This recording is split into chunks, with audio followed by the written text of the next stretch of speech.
அன்புடன் course kitchen. நாம இன்னைக்கு பார்க்க போறது லஞ்ச் பாக்ஸ் ரெசிபி நம்பர் 9. ரொம்ப ஈஸியான ரெசிபி தான். வாங்க என்னென்ன செய்யறோம்னு பார்க்கலாம். நான் ஒரு பெரிய சைஸ் கத்திரிக்காவை இந்த மாதிரி ஸ்லைஸ் பண்ணி எடுத்திருக்கேன். அதை கருத்துடாமல் இருக்க தண்ணியில் போட்டு வச்சுருக்கேன். இப்போது நம்ம மசாலா ரெடி பண்ணிடலாம். 1/4 டீஸ்பூன் மஞ்சள் தூள், 1 டீஸ்பூன் மிளகாய் தூள்,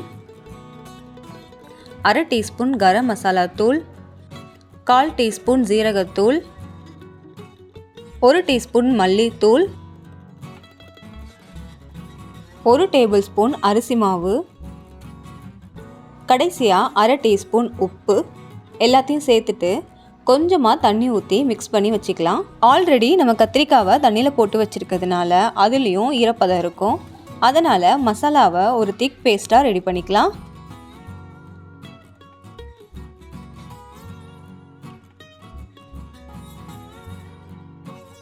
இப்போ ரெடி பண்ண மசாலா பேஸ்ட்டை எல்லா ஸ்லைசஸ்லையும் தடவிடலாம்.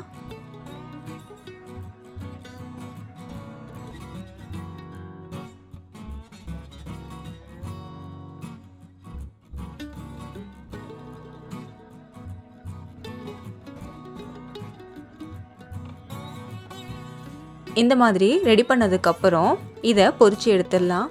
அதுக்கு ஒரு தோசைக்கல் சூடு பண்ணிடலாம். தோசைக்கல்லை வறுத்தா தான் டேஸ்ட் நல்லாயிருக்கும். தோசைக்கல் சூடானதும் தாராளமாக எண்ணெய் சேர்த்துக்கலாம். எண்ணெய் ஓரளவுக்கு சூடானதும் மசாலா தடவி வச்ச கத்திரிக்காய் துண்டை ஒன்று ஒன்றா போட்டு பொரிச்சு எடுத்துடலாம்.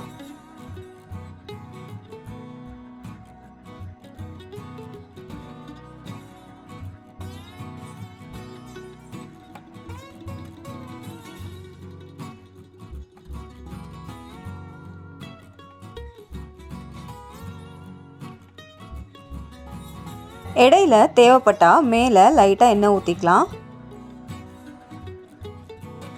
ஒரு பக்கம் நல்லா பொன்னிறமாக வறுபட்டதும் திருப்பி போட்டு இன்னொரு பக்கமும் நல்லா வறுத்து எடுத்துடலாம்.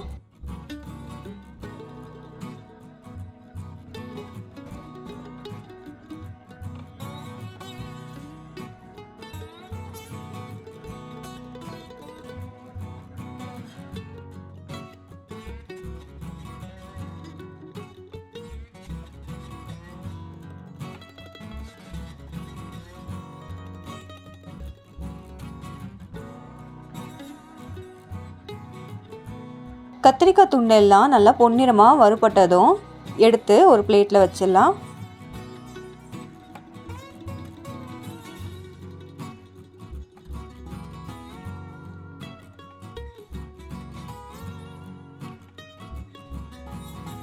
அடுத்து ஒரு கடாய் சூடு பண்ணிக்கலாம். கடாய் சூடானதும் 2 டேபிள் ஸ்பூன் நல்லெண்ணெய் சேர்த்துக்கலாம்.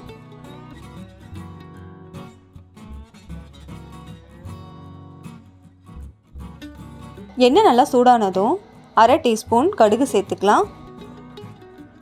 கடுகு நல்லா பொடிஞ்சதும் ஒரு கொத்து கருவேப்பிலை சேர்த்துக்கலாம்.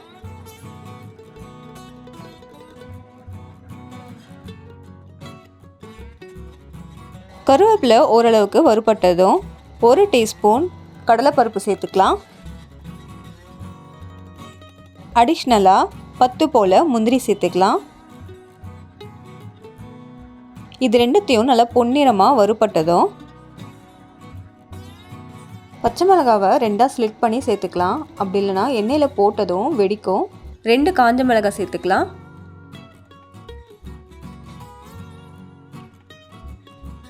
அடுத்ததாக 1/4 டீஸ்பூன் மஞ்சள் தூள், 1/4 டீஸ்பூன் பெருங்காயத்தூள் சேர்த்துக்கலாம்.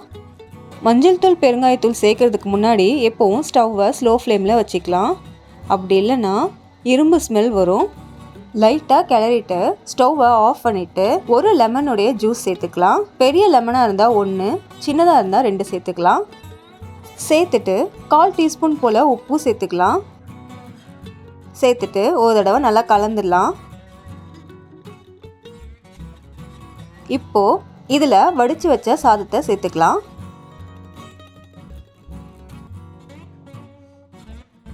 சேர்த்துட்டு நல்லா மிக்ஸ் பண்ணி விட்டுடலாம்.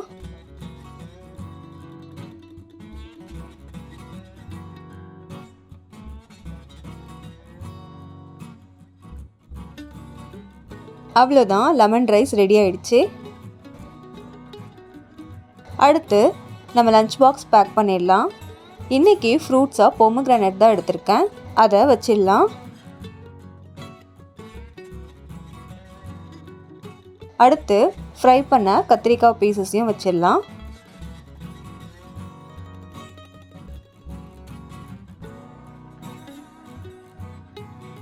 கடைசியாக லெமன் ரைஸ் அதையும் வச்சிடலாம்.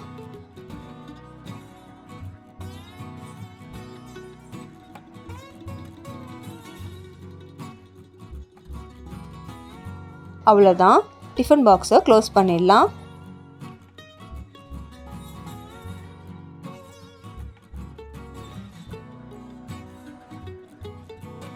Lunch box recipe number 9 ready.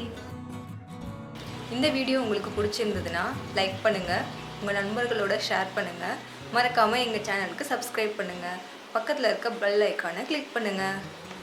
நன்றி.